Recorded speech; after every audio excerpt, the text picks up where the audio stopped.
Epilogue. Guy Crimson. He had been willed into life eons ago, before heaven and earth were created. It was a simple coincidence. When Veldanava the Creator built 7 seraphim out of the great elemental spirit of light, that also gave birth to those associated with the shadows behind them. Those were the devil lords, the 7 primal demons derived from the great elemental spirit of darkness, and he was the first, the king of the underworld, the core realm of darkness. He was an absolute ruler, darkness personified, from the moment he was born, an arrogant king who forced all other demons to do his bidding. His brothers and sisters, to him, were no different from the many other clans that existed. They fought for supremacy, jostled one another for position. 2 of the primals even joined hands to challenge him. But he made them all bend to his will without experiencing a moment of pain.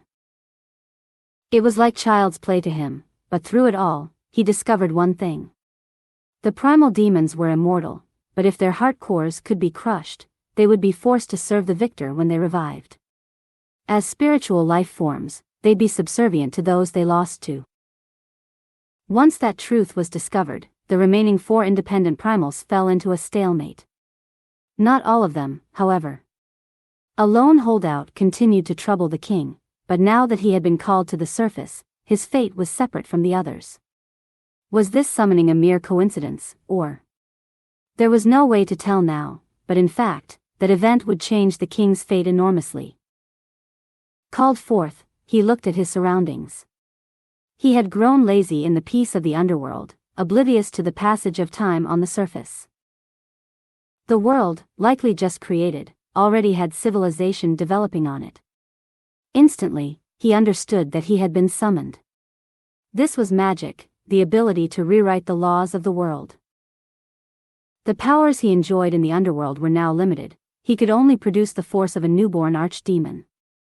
That was enough for him, but lacking a body was tremendously inconvenient. He thought over why this had happened and quickly came up with an answer. He was in the demi-material world, not the realm of spiritual life forms. The space around him wasn't infused with magicules, simply being here consumed his at a ferocious rate. He had no relationship with the Creator. He didn't understand what changes had happened to the world. It was fascinating, he thought. But he did find the presence wailing about something in front of him displeasing. Back when he was the strongest demon in the underworld, nobody would dare try something so reckless and foolish. So he held out for a bit to see what this was about. The wizard who called for him gave him a long-winded speech. He was speaking in the first language, a magical tongue, so he had no trouble comprehending it. Deigning to hear this wizard out, he found the speech to be quite interesting. The world now had nations, all fighting one another for dominance. A variety of species had been born, the elves, the dwarves, the beast men, the vampires, the humans, and all of them were fighting for survival. This wizard was known as a high human. "You have become my servant," the arrogant man told him. "You will follow the rules of this world and carry out my orders." The man commanded him to destroy the nations that competed for supremacy with the supreme magic empire, a nation attempting to unify the world under its rule. That, to him, was a simple task. The war had raged for more than 100 years, but with his arrival, it came to an end. All he did was carry out a single magic spell, the forbidden nuclear magic deathstreak. The fury of this large-scale magic, destructive enough to even destroy souls, turned the largest of the rival nations and its population of more than 1 million into a city of death. It was simply the way things were to him, and it didn't pain him at all. But there was one fascinating change. Earning the souls of all these humans, he realized he had been awakened. As a result, he successfully used these million corpses to obtain his own physical body. This vessel felt so comfortable to him. Even drowsiness, experienced by him for the first time, was blissful, and he loved trying to resist it. This was the birth of the first true demon lord in the world. Earning this power, he now realized he was freed from the magic that once held him down. It was a simple curse, one he easily could have torn down, but merely flying off without doing anything else would just make things boring. It appeared now that gathering 10,000 human souls had kicked off his awakening. The seal on his species was released, and he became a demon peer. This still gave him less than 10% of the powers he had on hand in the underworld, but on the surface world, he was unparalleled in strength. Then he wondered. What if he gathered an even larger number of souls? He knew the perfect person to experiment with. The man who had asked him for all those petty favors earlier. He had the perfect way to pay him back for that. Returning to the original city, he killed anyone who crossed his path, avoiding any mass destruction magic so his target wouldn't be caught in it. He could feel the screams, the wailings, of the soon-to-be dead carving themselves into his soul. Gia! They screamed. Then he thought. Yes. That may just be perfect for my name. The change was dramatic. His name was now Gi, and he evolved even further, becoming a devil lord and finally regaining the full power he had enjoyed in the underworld. The souls he obtained gave Gi more power, his greatly expanded vessel filled to the brim, and his magicule count was what it used to be again. But the transformation ended there. As a result, there was no reason for Gi to continue his work. He summoned the 2 demons that served him, giving them his orders. Now that he had awakened to Devil Lord status and gained a name for himself, he was in a much more generous mood. Enough so that he erased the memory of that piddling wizard from his memory. He wasn't even worth tormenting any longer. No. How did you ever escape my secret restraint? Gi paid no attention to this fool wailing in his presence. That was, perhaps, a lucky break for the wizard, but he was killed by the demons before recognizing it as such. On that day, several tens of millennia ago, the largest, most powerful nation in human history was born, putting an end to the divisions among the race for good. It was all so simple. The 2 demons Gi summoned had deteriorated to archdemons as well. Those were the rules of the world. In the transition from the underworld to the demi-material one, they both lost most of their power. It was a simple matter for spiritual life forms to travel across worlds, but in this one, simply staying alive cost them so much energy.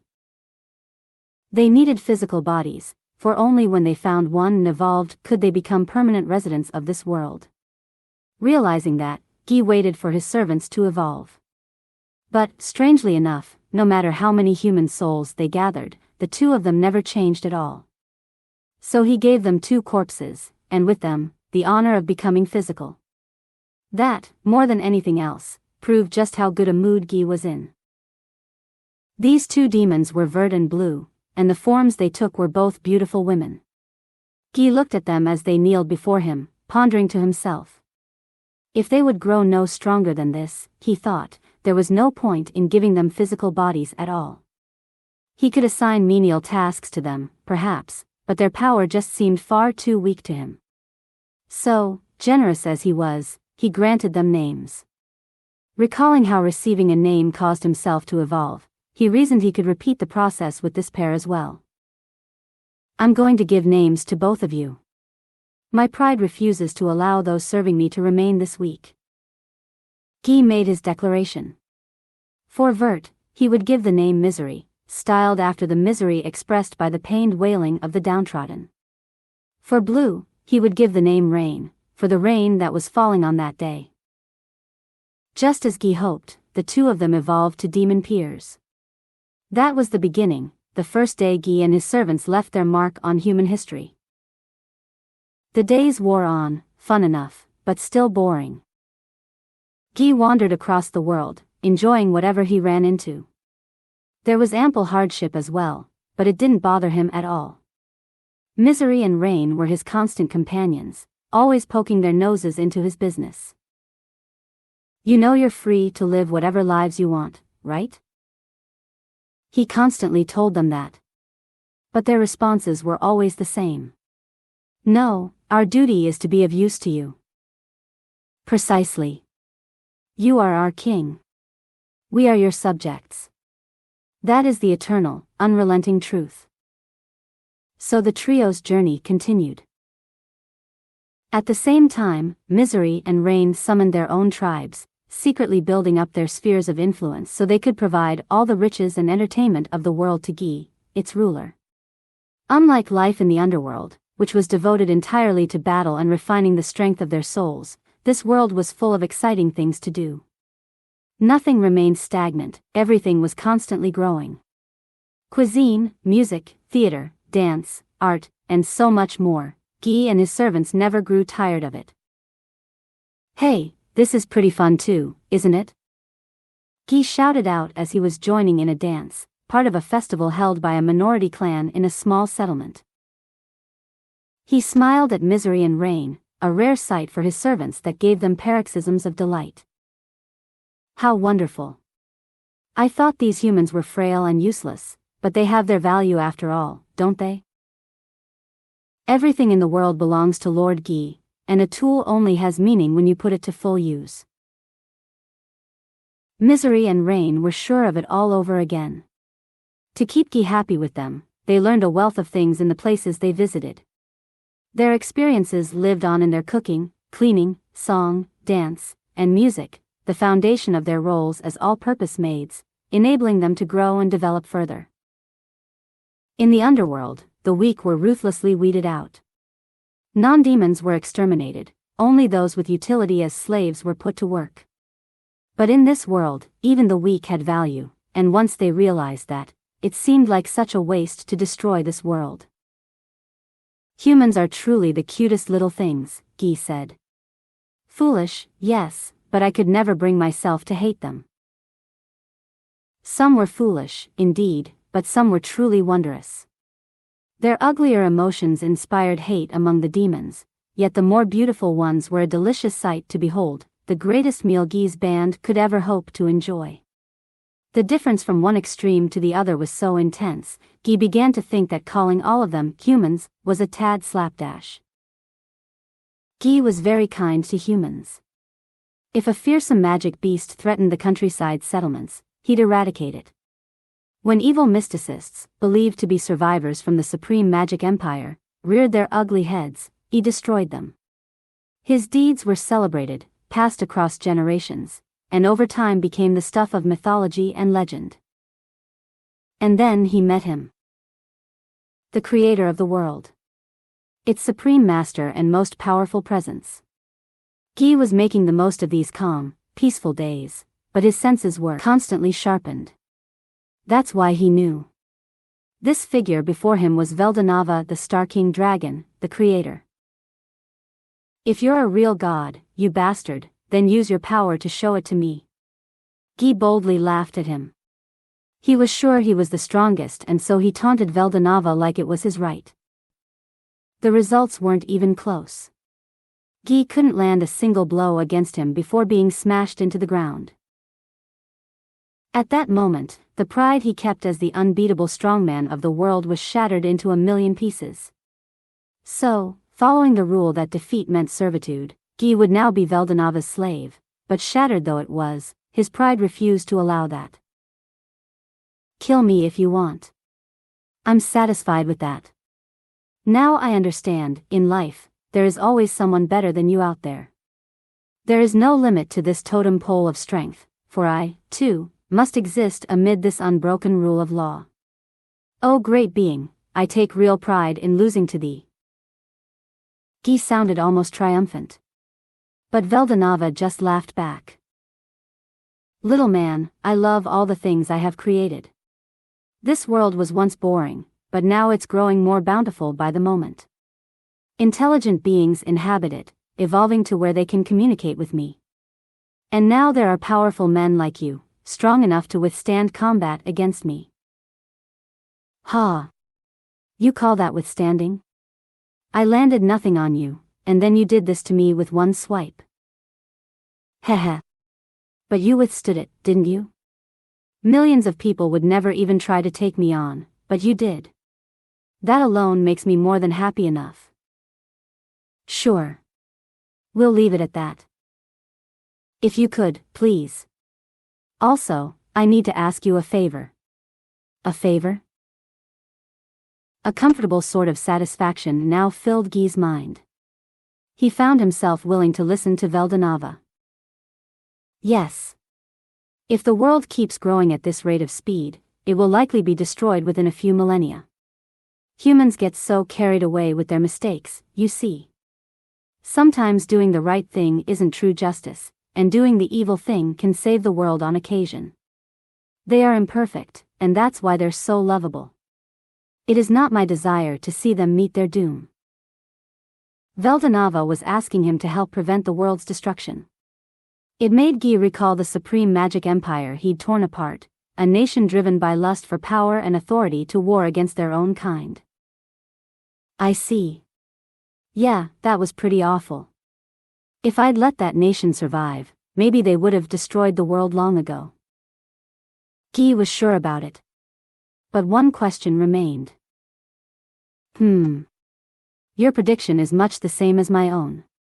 But something doesn't add up. What doesn't?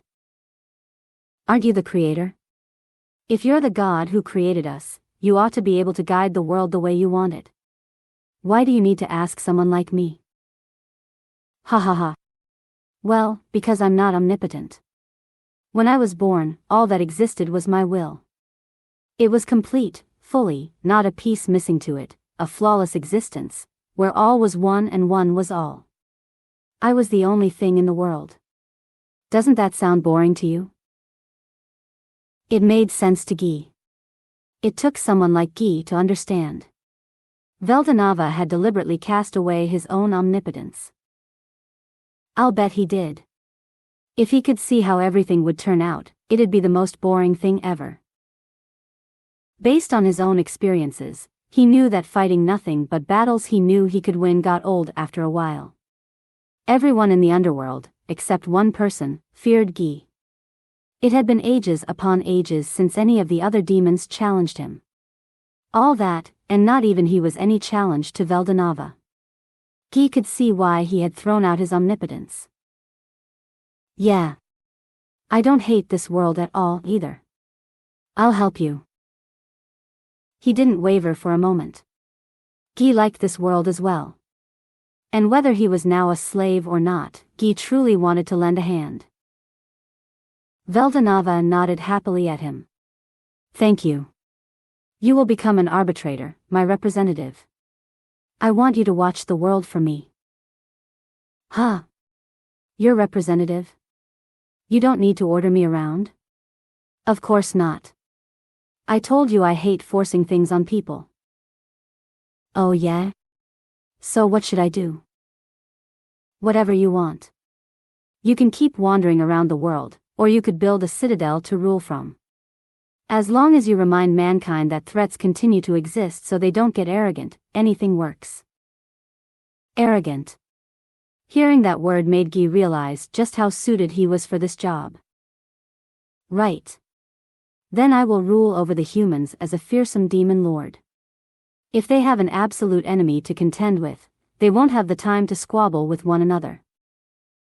I like that. My apologies for giving you such a tough job, but thanks for picking it up. Sure. Not a problem. It was at that moment when the shape of Guy's mind took on a new embodiment, the unique skill pride. As the demon lord of this world, he proclaimed, if mankind grows arrogant, I will judge them in your place. Having his own pride crushed only served to deepen it. Thus was born a demon lord with powers equivalent to a god. Veldanava smiled. Glad to hear it. Let us continue working on this, as friends. Yeah. I'm gonna have a lot of fun. So Guy and Veldanava acknowledged each other as equals, becoming friends beyond their social positions.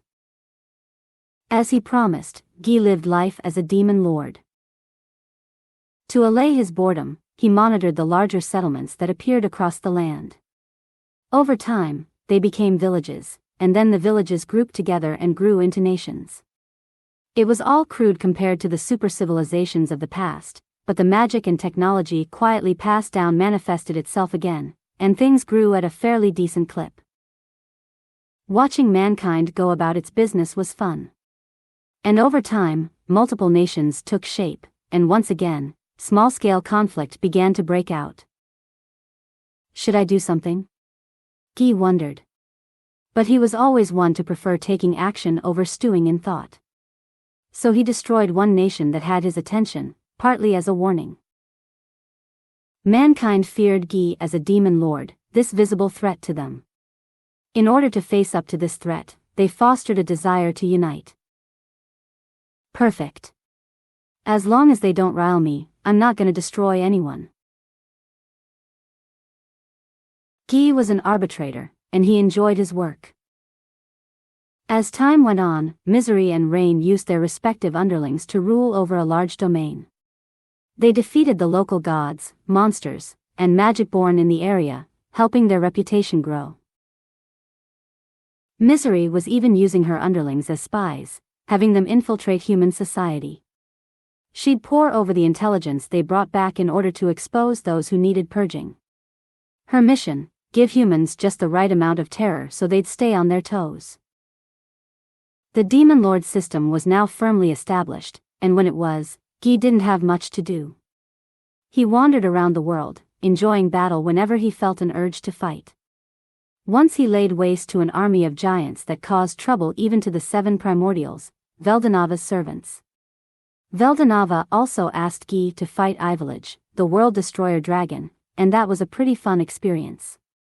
The dragon had an instinct for battle, something Guy loved to see. But there were problems as well. This foe was too good an opponent for Guy. He wound up fighting against it for 3 months, and then he let it flee over to another world. The fallout caused substantial damage to the land, turning it into a waste as far as the eye could see. It was a hard but useful lesson for him. From now on, when he got serious, he'd have to choose his battlefields carefully. Guy looked down at the land from above. There, he discovered a familiar-looking castle. It was the imperial palace of the Supreme Magic Empire, the place from which he had been summoned to this world. Sensing fate at work, Guy designated it his own domain. Rain quickly put her servants to work, making the place livable again. With the right magic, the castle was rebuilt in a flash. It was around then when a white dragon challenged Guy, a beautiful one, with blue diamond eyes. Guy didn't know what her problem was, but she was itching for battle from the moment she opened her mouth. "My brother may accept you," she stormed, "but I won't." Based on the previous lessons he'd learned, Guy wanted to select a battlefield befitting his opponent's abilities. But this dragon was blowing sheets of ice and snow at his castle from above. At this rate, he couldn't afford to worry about the damage. Anyone still alive had long since evacuated anyway, and the castle could always be rebuilt. It had put Rain and her underlings through some hardship, but that didn't matter to Guy. Besides, after letting the World Destroyer dragon get away, Guy was eager for some action, and the sight of a new challenger made his heart soar. May as well enjoy this, he thought, and so he brought out his full force against her. But even when both sides fought all out, neither of them could seize victory. This was Velzard the Ice Dragon, Veldanava's younger sister and the oldest of the female true dragons. Only Veldanava outclassed her in magicule count, and even Guy couldn't fully defeat her. But from Velzard's perspective, it was Guy who was the anomaly. Guy, after all, boasted nothing but a single unique skill. Velzard had Gabriel, Lord of Endurance, an angel-type ultimate skill that Veldanava had granted her, and finishing a battle in a draw against Guy was unfathomable. "Why are you equal to me when you're only at the unique level?" "Haha. Because I'm strong is why." "Don't give me that. My brother lent me this power, not you. It proves that he sees me as far more useful than you. So why?" He offered to give me some power, too, but I refused. If we had a master-servant thing going, I would have said yes, but he wants us to remain equals. So instead. Velzard had attacked Guy out of jealousy, so her brother would approve of her. Now, before her eyes, Guy was transforming his power. Seeing Veldanava's force gave him the inspiration, and through his battle with Velzard, Guy came to understand exactly what an ultimate skill was. I figured I'd reach the ultimate level with my own power. Then, in the next instant, the unique skill Pride evolved into the ultimate skill Lucifer, Lord of Arrogance. It stunned Velzard into silence. Oh. No wonder my brother took a liking to you. Then let me see how far you can project yourself, to the bitter end. Velzard's true goal was apparently to test Guy. Whether he passed the test or not is unknown, but from there on, the two walked hand in hand with each other. That was how Guy and Velzard met. The battle, which lasted 3 days and 3 nights, altered the very axis of the world. But this time, it was all a careful adjustment on Guy's part. The icy, uninhabitable tundra turned into a land of eternal spring, and the land Guy defined as his own became a frozen wasteland instead. Well, this ought to work. How wonderful, Lord Guy, cried Rain. You've done it again. I doubt it will be a problem, said Misery. There was some damage to humanity, but all the nations in the world are joining hands to deal with this upheaval, so casualties are being kept to a minimum. To the residents of this world, it was a disaster. To Guy, it was just a funny story. And as long as Guy was happy, so were Rain and Misery. The side effects of his recent battle had encased his citadel in ice, which actually made it more beautiful. Well, why don't we keep it this way? We'll preserve it as a memorial. Allow me to do that. I can help with this much. Velzard's help involved plunging the castle's surroundings in frigid temperatures. Ever since, the citadel was off-limits forever to the weak. Living in this castle would be inconvenient for Velzard in dragon form. When Guy pointed that out, Velzard instantly took human shape instead. In her adult form, she could fully control her aura, but she kept herself just a little younger than that. The slight aura leakage that resulted turned into a chill that perfected the castle's defenses. In this Arctic land that no human or monster could ever survive in, nobody would even think about invading Guy's domain. But how does this look to you? Well, fine, but it's not really my thing, you know? You are so mean sometimes, you know that? Velzard was griping at Guy, but deep down, she rather liked him. Deep in her heart, she secretly swore to herself that she'd win his heart someday. Several hundred years passed. Not much changed from day to day, and this particular day was just the same as every one before it. Guy, bored beyond belief, had guests, a party of 3. They had breezily made their way through this forbidding land and walked right into the castle. Guy watched them intently, his interest piqued. Then the blonde, blue-eyed young man leading the party screamed out. I am Ladora. Ladora Nazca, crown prince of the kingdom of Nazca and hero bearing the hopes of humanity. Evil demon lord, prepare to taste my blade and the destruction it will bestow upon you. And give me all the treasure you're supposed to be hoarding, too. It wasn't the noblest of declarations. But that pure, refreshing ambition of Ladora's charmed Guy. Ladora, my brother. You're sounding every bit the demon lord he is. Yeah, you're useless. It's all greed with you, isn't it? If you wanted money, I can make all the money you want. Oh, come on, grin. Stop spoiling my brother like that, please. At this rate, we're bound to lose, and then what will happen to us? Guy watched as they talked to one another. They were certainly daring, or at least foolish. But one thing was sure. If they stood before Guy now, it meant they had defeated Misery and Rain. This funny trio must have been far more powerful than they looked. And now Guy could see that one out of the 3 was the same kind of existence as his own friends and partners. He could no longer blame Misery and Rain for losing to them. It was the correct way of things, the laws of nature in action. But right now... hero, he said. What is that? It was the first time he had heard that term. It had a sweet ring to it. Something that could keep his days from being so boring from now on. Excited, he faced up to the man called Ladora. Huh, I like it. Let's see what this hero power of yours is like. Guy accepted Ladora's challenge. Ha! I don't need any help, I'm the strongest there is. Let's fight a one-on-one duel, Demon Lord. Fair and square. Ladora was a handsome young man, but something about his smile was a little vulgar. His goals were tilted a bit more toward robbing Guy of his treasure than defeating him, it felt like. But that, too, was so cutely human-like of him, Guy thought. People didn't take action unless they were driven by desire.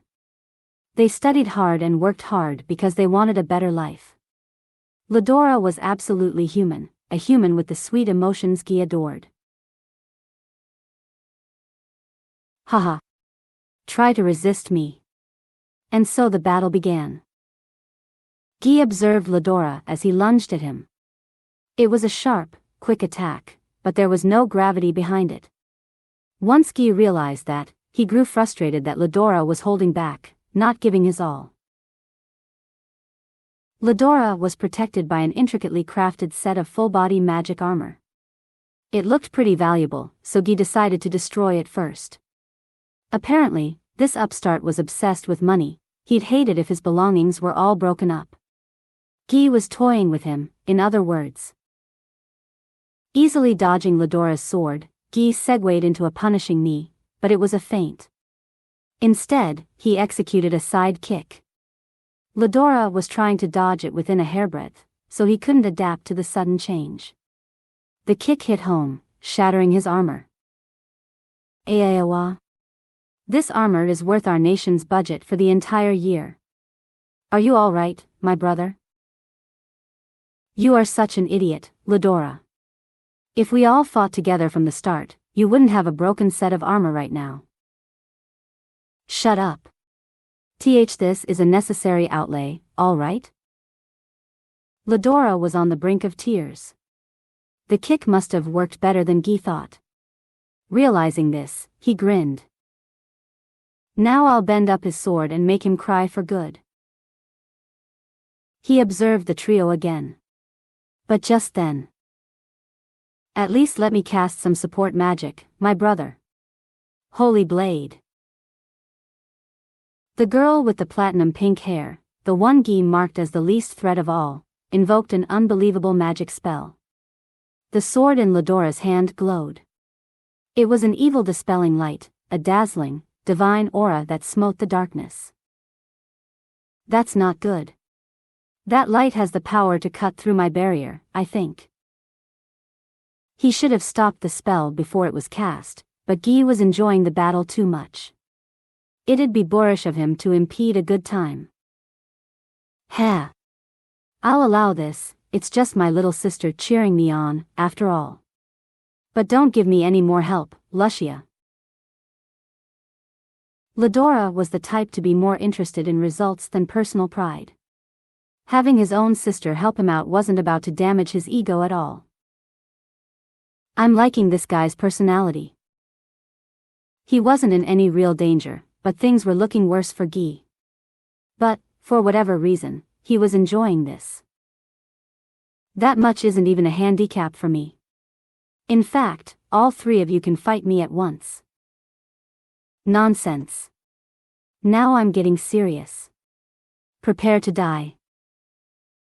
It might have been a fairly generic thing to say in battle, but Ladora really was hiding a secret power. His sword sped up in the air, advancing upon Guy. However, Guy was expecting this. He smiled, wanting to keep it fun, then reached for Tema, his own blade. Wah! A demon lord using a weapon? That's dirty. Huh. I don't care what you think about it. But congratulations on making me unsheath my sword. Ladora had a vibrant, dazzling manner with his sword. It could also wound Guy if it hit him, so of course Guy would resort to weaponry. He was a proud demon lord, but he wasn't foolish enough to go too easy on a foe and lose. Ha! Like I'd ever want praise from a demon lord. No? Then I take it back. Wait. If you want to praise me, go ahead. Ladora was actually happy about it. Well, I could probably count the number of people who crossed swords with me on one hand.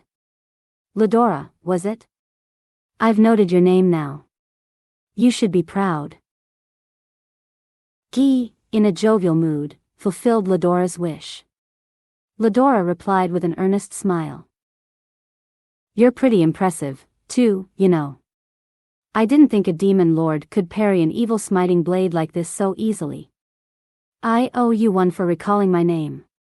Let me hear yours before I destroy you. Pretty cocky for a human, eh? But all right, I like you, so I'll tell you. When you reach the underworld, state my name. I am Guy. This man screamed, Jaya, at me before I killed him, and I use an abbreviated version of it as my name. Ladora gave Guy a funny look. Then he snapped out of it. Wait a minute, he shouted. That's not a name. It's not a name. Nobody's gonna be impressed at all if I defeat a demon lord with that kind of name. I want a cooler name than that to be written in all my legends. Huh? Why's a name matter so much to you? It matters a lot. All right, then. 1 second, let's call a timeout. I'll think of a better name for you. Ladora withdrew his sword. Guy had no reason to agree to this, but he wasn't about to kill this intruder when he was doing such a good job staving off his boredom. He wanted to enjoy this all the way, so he agreed to Ladora's offer. Besides, he was a little curious. So Ladora's party formed a huddle and began talking to one another. He's got pretty hair. Bright red and all. Wait. They already call me Cardinal Aura, you know. I don't want to give that up. I know. You get so worked up over the dumbest things. Your hair isn't even red. It's blue.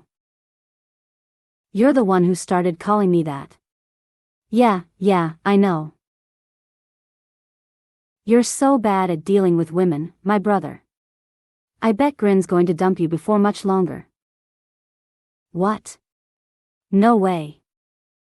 He. Don't worry, Ladora. I might do a lot of things, but I'll never abandon you. Right? Yeah. Good to hear. So let's give him something else. Crimson. How's that? You won't say no to that, will you? I like that as well, yes. I have no complaints, no, but are you sure? A hero naming a demon lord. If you build too much of a friendship with him, you're gonna make people pretty nervous, aren't you? Oh, it's all right. Nobody's watching us. If we don't tell anyone, nobody will ever know. Not that Guy was one to complain, but Ladora felt like a pretty irresponsible guy to him. That much was clear from this exchange. It honestly worried him a bit. Have you decided? Yep. Sorry it took so long. From now on, your name is Guy Crimson. So began the reign of the demon lord Guy Crimson. Incidentally, Ladora lost consciousness the moment he gave the name. Giving names to monsters was a taboo in the human world, but Ladora had the rather wishful thought that it'd be okay because his enemy was a demon lord. Instead of magicules, he was drained of holy force, walking the line between life and death. After he woke up, of course, he was practically lectured to death by his sister Lucia and his lover, Velgrind the Flame Dragon. Thanks to that, the final duel between him and Guy got postponed, but that, of all things, was how their strange relationship began. So Guy waited for Ladora to recover, and then they held their promised duel. The results were inconclusive, so they fought again many more times. Ladora, as befitting his title of hero, was strong. He was an awakened hero, and Guy was an awakened demon lord. He had mastered his technique in battle, while Guy fought only with brute strength and talent. They fought evenly with each other, but Guy slowly gained an edge over time, a natural result of his superior stamina. 3 women watched these proceedings: Lucia, Velgrind, and Velzard the Ice Dragon. Velzard wasn't too interested at first, but as the battle heated up, she grew to enjoy the action. I see Guy's become stronger again. That's right, my sister. But Ledora's no slouch, either. It looks that way. I almost wonder if he's human at all. No doubt. And of course he's strong. Ledora's become my brother's apprentice, and he's been given some of his ultimate force as well. He's gonna get stronger, trust me. Oh. It makes sense, then. I'd prefer if nobody got hurt, though. The audience got along well with one another. I have some tea ready. We have enough for Sir Guy and Sir Ledora as well, since it looks like their battle's about to end. Misery and the demons under her were providing the tea service. This had become an almost daily occurrence as time went on. That, or sometimes the sisters would bicker with each other so much that nobody even wanted to fight. Velzard and Velgrind got along with each other, but apparently they had their differences about education practices. Veldora the Storm Dragon, their newborn younger brother, was a selfish brat, storming around like a spoiled toddler. Why was that? Because you're way too hard on him, my sister. Why can't you give him a little love for a change? Oh, don't be silly. I love Veldora so much. I play with him all the time. That's why I keep on replacing his heart so he'll have a more serious-minded personality. By replacing his heart, Velzard was talking about physically destroying Veldora and resurrecting him, a rather heavy-handed approach to child-rearing, and Velgrind wasn't a fan. I'm saying that you shouldn't do that. Reach out to him with words, not violence. If you have to get rough, then so be it, but I know he'll understand if you talk with him. You're so easy on him, Velgrind. In that case, next time I won't beat him to death, all right? I'll just beat him most of the way there and put some obedience in his brain. I'm not talking about that. Just hug him a bit more. Show him the ropes. Bring him to town and let him see how to go around in human form. Or how to defeat enemies. That sort of thing. Velgrind. You just like spoiling children, don't you? Spare the rod and spoil the child, as they say. At this rate, Ledora over there's gonna be ruined, too, you know. No, he won't. Ledora and I are the best partners ever. If I could educate Veldora, I know he'd grow into a wonderful, respectful little brother. So can you leave this to me, please? Huh. No way. I can train him a lot better. In fact, I'll take care of him for as long as he needs. Oh, who's the one giving him too much attention now? Come on. It's my turn. And so they kept laying the blame on each other. Velzard was too harsh, Velgrind was too easy on him, that sort of thing. To Guy, it was all the same. You need a balance of both. The problem with these true dragon sisters is that they don't know how to level it off at all. He was exasperated with them, although he'd never say it out loud. Whoa, we can't fight like this. Yeah. Better not bother them when they're trying to claim Veldora for themselves. Guy and Ledora got as far away as they could from them. The dragons put up a barrier for them during battle, but if they were too busy bickering, Guy and Ledora had to do it instead. Otherwise they'd sink the entire continent.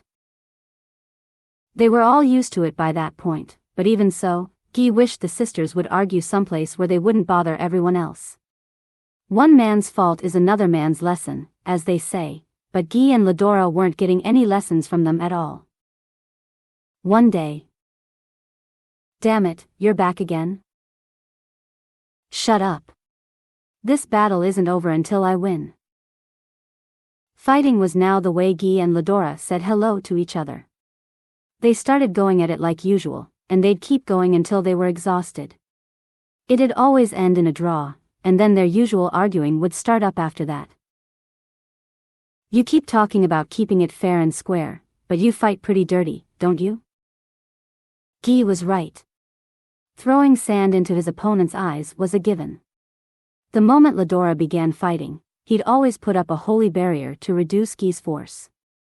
Guy didn't bother checking for traps before the fight began, and Ledora knew that, so he tried to break out every type he could think of. Even his excuses were just awful. Look, if I win, that means I'm right, okay? Or more like, if I don't win, then I'll never be on the side of justice. That's why I have to win, no matter what. As he proudly declared, a win was a win, no matter how it looked. Don't give me that crap. Do whatever you want, but at least stop calling it fair and square all the damn time. Guy had a valid point. But Ledora just snorted at him. Don't give me that crap. Don't give me that crap, man. That move you tried, I used it on you last time, didn't I? How many years did you think I spent mastering that, huh? Changing the subject, Ledora's secret skill.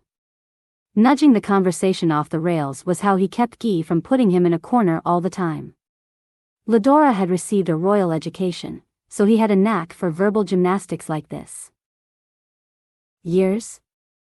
More like 3 weeks, if I recall. Right. Sir Veldanava was very impressed. The commentary from the audience made Guy roll his eyes. This move that was supposedly Ledora's life's work was nothing very intricate at all. He shot a look at Ledora and sighed. Stealing people's moves. You're the dirty one here. Ledora was still airing his grievances, but he had his own reasons, too. His arguing resulted from a certain panic in his mind. They were still equal in terms of raw power, but lately, he could feel himself being pushed around a little. Ledora could sense it most of all, and he knew that this couldn't go on. If I could fight fair and square and win, you know I would, man. He wanted to scream that out loud. But now, despite the lofty ideals he kept spouting, he was forced to use whatever trick he could to eke out victory. Asterisk asterisk asterisk. Guy looked pretty exasperated about it all, but he knew exactly what Ledora was thinking. In fact, he actually enjoyed the verbal arguments he shared with him. That's why he allowed Ledora to try whatever he wanted, and he also agreed with Ledora's victory at all costs approach. He had accepted Ledora as an equal long ago. Simply having someone who could fight evenly with him delighted Guy. Besides, just like Ledora said, Guy was growing stronger the more he fought. When you get an ultimate skill, that's not the end of the road, only when you master it does it truly shine. Guy learned that while battling Ledora. Right now, he was matching Ledora's style, fighting only with a sword, but even then, he was starting to overwhelm his opponent. If he added skills and magic to the mix, Guy was bound to win. But he never did that. Somewhere along the line, he started hoping for a tie instead of an end to their competition. That's why he welcomed Ledora's dirty tricks, but it was still just a matter of time. So Guy asked the question. Hey. The first time you fought me, how come you didn't strike a lethal blow on me? If you seriously tried to kill me instead of naming me and stuff, you had a chance, you know. That was the one question Guy just couldn't figure out. He was a proud man, and under normal circumstances, he'd admit to no chance of being defeated. A spiritual life form admitting that was as good as a loss. That's why Guy had avoided thinking about it all this time. He didn't believe he was being shown pity, and he didn't want to believe that. If that was the answer, he was afraid he'd kill Ledora in a rage. Much like Guy had the skill Lucifer, Ledora had one of his own named Michael. If Ledora had broken that out from the start instead of saving it, there was no telling how the fight would have gone. Guy would certainly have been injured, at least, and maybe, just maybe, he'd have been defeated. Oh, that? Ledora smiled at the serious question. You're so stupid, aren't you? If I killed you, it wouldn't mean anything. I need to make you admit to my greatness, renounce your evil ways, and join me. Huh? Guy couldn't comprehend this. Heh. Someday, I'm gonna take over the world.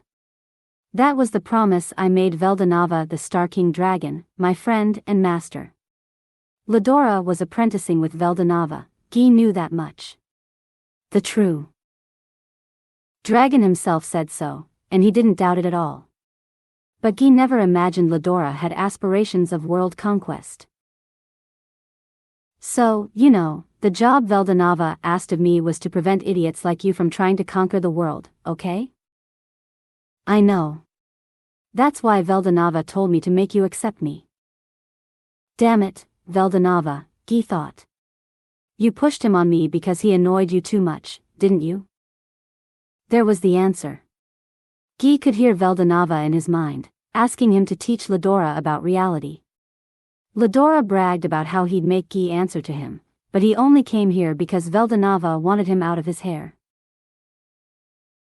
But it was already too late. Guy was in the dragon's trap. And since he knew he liked Ladora, he was now forced to see him through to the end. If he didn't like him, he would have killed him from the start, but no point bringing that up again. Great, Guy thought wistfully. What an idiot he is.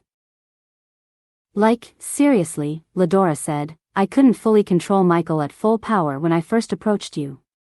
Even now, I can only harness it for about half a minute. It was a surprising confession. Guy didn't hide his shock. Oh. Come on. There's no way that's true. No, it is. The ability's something I borrowed from Veldanava, so. Ladora shrugged as he continued. Guy listened to him speak, and as he did, he felt two things: 1, none of this mattered to him, and 2, Ladora truly was a powerful person. An ability from Veldanava had the power to defeat someone like Guy, after all. But as he heard Ladora continue, Guy realized he had the wrong idea about him.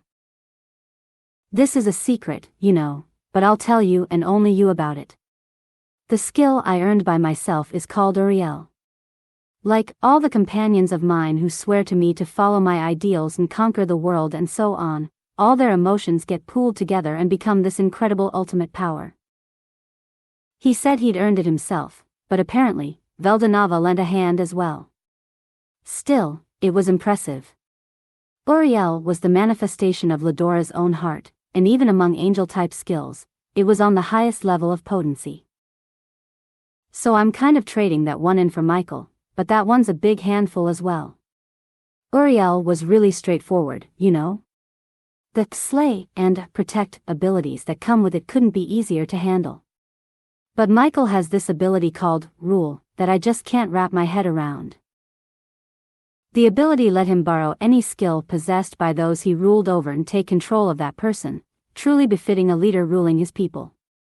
But right now, when he was ruling nobody, it didn't pose that much of a threat. He couldn't use his ultimate skill on Guy. Instead, he had to rely on his own tested strength. Wow, Guy said. That's pretty neat. The more people he ruled over, the more abilities he'd have access to, and then Ladora would get stronger and stronger. Eesh.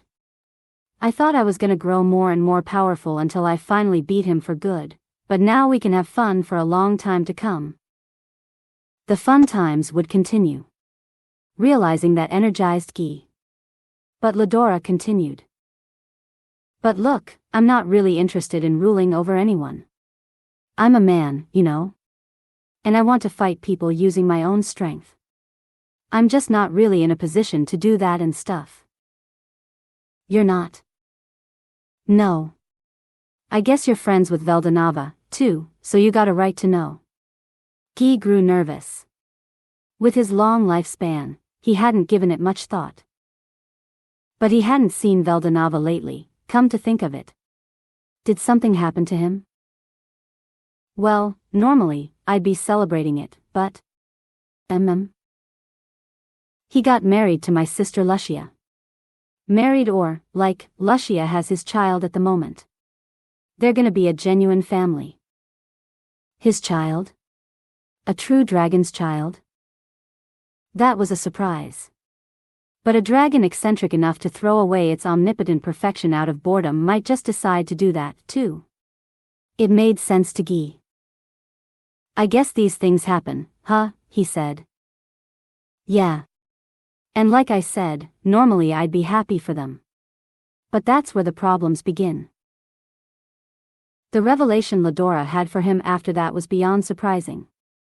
It was firmly disquieting news. It made Guy stand up and say, really, staring Ladora in the eye.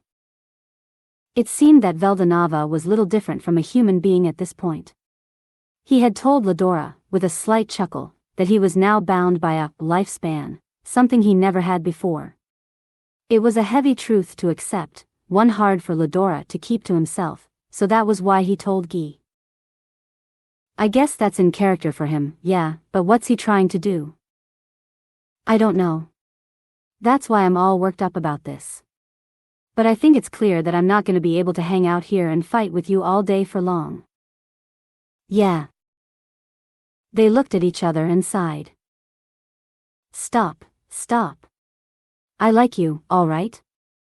I have no interest in killing you, and I don't want to fight for real any longer. But I need to continue being a demon lord to keep the world from being destroyed. That was my promise to him. Guy really did like Ladora. Anyone who was friends with Veldanava was friends with him, too. He could never seriously try to kill him, and there wasn't much he could do about that. But he had to carry out his role as demon lord.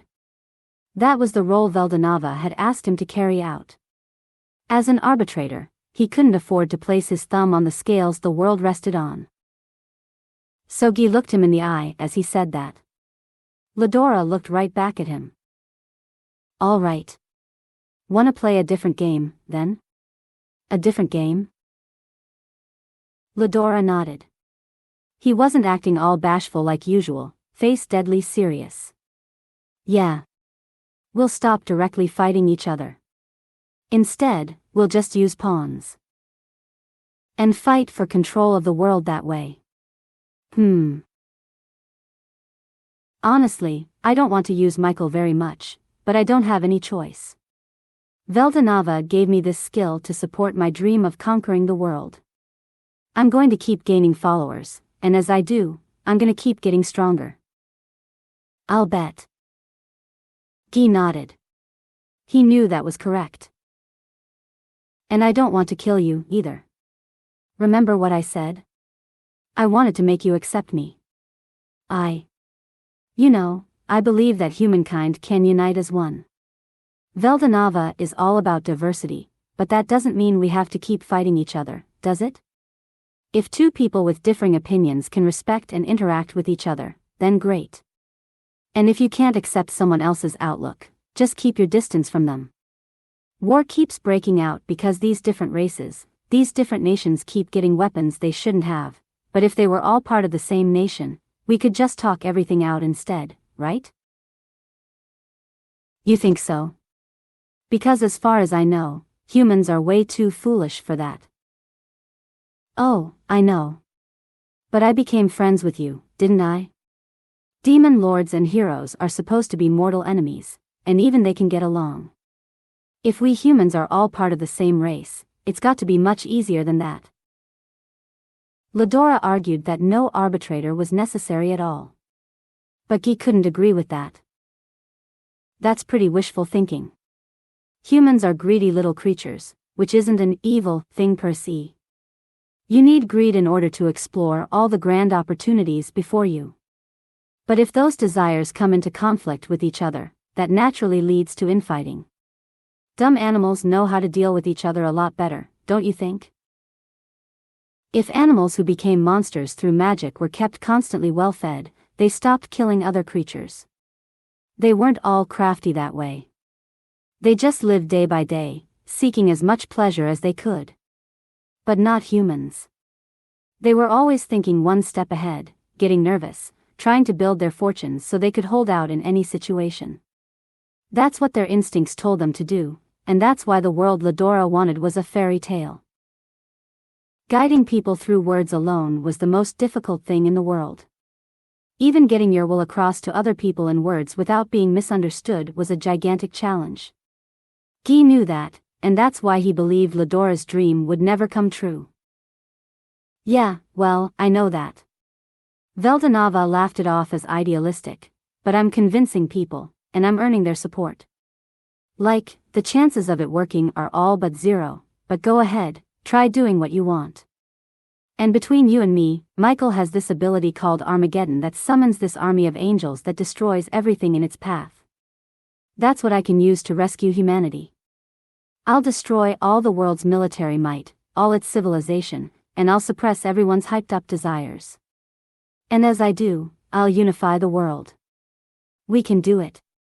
We can build an ideal world together. Ladora was asking for Guy's help now.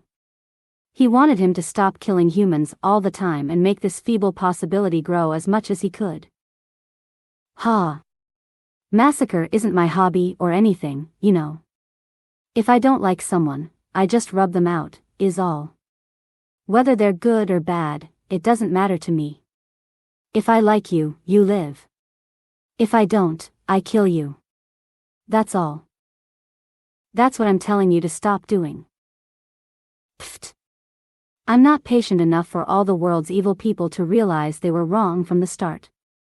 People say, like, hate the crime, not the criminal, but are you kidding me? Crime needs punishment. And it's up to the criminal to be responsible for that. I know. You're right. I think so, too. But I want to give them a chance to see the light. Oh, sure. Don't worry about that, then. I'll send the souls of the damned to the underworld and give them all the torment they need. Not like that. Ladora fell silent, gathered himself, and bared his soul to Guy once more. Look, I don't want to be king so I can act all high and mighty. I want to bring smiles to everyone's faces.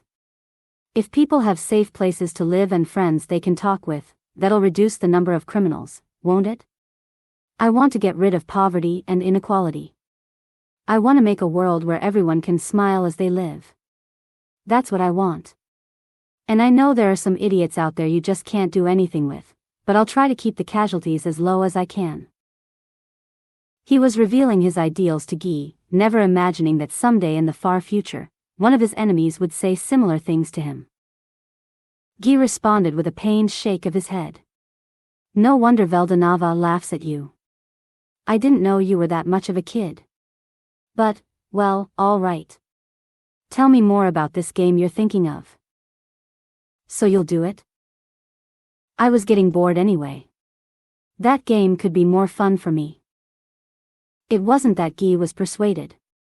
He wasn't denying Ladora's ideals, he just wanted to see this to its conclusion. With a friend this stubborn, there was no getting through to them with words alone. Guy was exactly that type, and here Ladora was, trying to do just that with him. It was a contradiction from the start, doomed to fail, and then Ladora would open his eyes. If he actually pulled it off. Well, it'd mean less work for Guy regardless. The way he saw it, he'd benefit either way. There was no real merit to any of it. But if Ladora would give up on this reckless idea for him, that was enough for Guy. So my ambition's just a game to you? Ladora asked, laughing. Then he carefully went over the rules of the game he proposed. They were pretty simple. The players wouldn't touch each other but instead let their underlings do the fighting. Guy and Ladora wouldn't engage in direct confrontation. If all Guy's friends fell, Ladora won, and Guy had to serve him. But until that happened, Guy could do whatever he wanted, and he was free to keep his promise with Veldanava and serve as arbitrator as well. Guy had almost no restrictions, but Ladora still felt he had a decent advantage. The original role of a hero is to prevent a demon lord, the principal threat and color of humanity, from going on a rampage. Guy was a calm, careful thinker, but his power was almost too much. One move from him, and the damage would be staggering. Ladora had stuck with him to prevent that, but that alone wouldn't make his dream a reality. If he wanted to begin his quest to take over the world, he needed to keep Guy from acting against him. But Guy could read this well enough. All right. I promise I won't touch you, then. I'll just gather up some demon lords to take my place and have them directly punish humanity for me. And I'll stop them from doing that. And then I'll unite the world before you start building a demon lord agency on me. It's gonna be tough, you know. It's kind of an ideal, after all. One even that soft-hearted Veldanava gave up on. Veldanava might have been a romantic, but he was also a perfectionist. Ideals were fine and all, but he had a colder side to him that immediately cut away things that had no chance of happening. Thanks to him throwing away omnipotence for the sake of experiencing genuine change, the ideal society he envisioned was no longer possible to implement. But to Veldanava, that was the right decision to make. A world that moved strictly on his own will didn't seem remotely interesting to him. Ladora understood all too well how the dragon's mind worked. That's why he shouted it out now. But even so, I want to put his mind at ease. He's got a limited lifespan now. He hasn't got any more power than a normal human being. He was so happy about the idea of dying together with Lucia, but he really was worried about where the world is going. And he's so preoccupied about the future his child will see. So I need to ease his worries, you know? I'll make this a world where anyone can live happily so he won't have any anxieties left when he expires. Then the world he made will mature in the most wonderful way. It'll be an amazing, perfectly harmonious world. That's what I want to reward him with. Ladora had sworn to Veldanava that he would establish a single, unifying nation. He wanted him to make his sister Lucia happy, and to do that, he swore to eliminate all unhappiness from the world. We're all part of this human world too. I want us to decide how it works. You guys with your infinite lives will be the arbitrators who get to see how it all works out until the end. Yeah. Guy didn't have any response to Ladora. He had concluded in his mind that it was impossible. But he could understand Ladora's feelings, and it made him hesitate to deny his words. Why is he such an idiot? You'll just wind up being the one shouldering all of that alone. Guy hated how his mind was so needlessly sensitive to emotion like that. He was arrogant but kind to those he liked. But now that was keeping him from stopping Ladora's incredibly reckless endeavor. This foolish man, this friend he needed to love, and Guy had no words for him. I'm sure you're gonna fail at it, man. His mind coldly calculated the results. The chances of success were too ridiculously low to even express as a probability. But Ladora, this man Guy saw as his best friend, would never give up on it. A hero needed an unbending heart. And Ladora, carrying all the pain alone, aiming to build an ideal world, was a true hero. Guy couldn't help but think that maybe he could actually do it. Ladora had that something that made you think so, and that was the tiny possibility Guy placed his bead on. But the result of it was...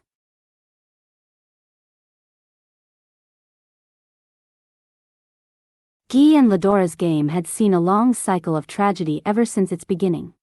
The first misfortune came soon after the birth of Milim, Veldanava and Lucia's child.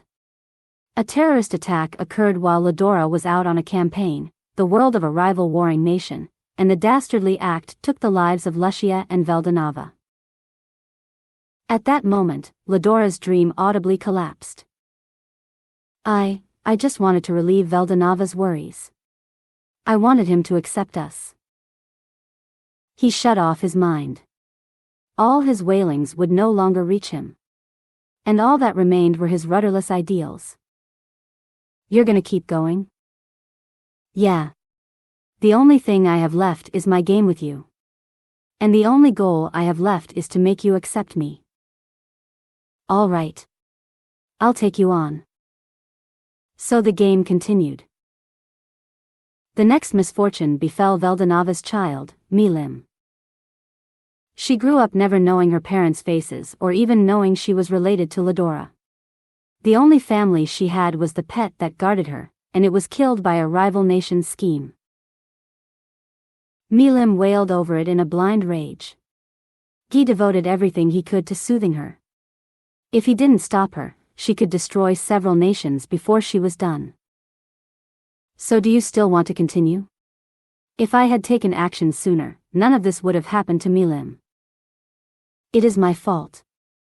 But even so, if we stop here, all my sacrifices will have been for nothing. I have a duty as emperor not to throw in the towel. I really don't think you do, but all right. I'll keep it going until you're satisfied.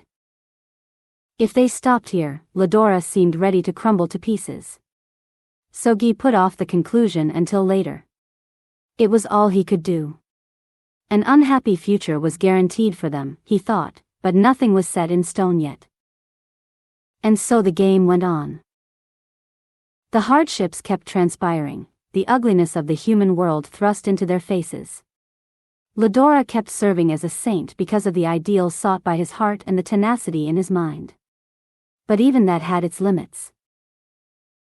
Somewhere along the line, Ledora's mind began to get infected, robbing it of his initial ideals. Perhaps it was the fate of all who lost sight of their goals, but now he was willing to take any measure to defeat Guy. He was cold and cruel.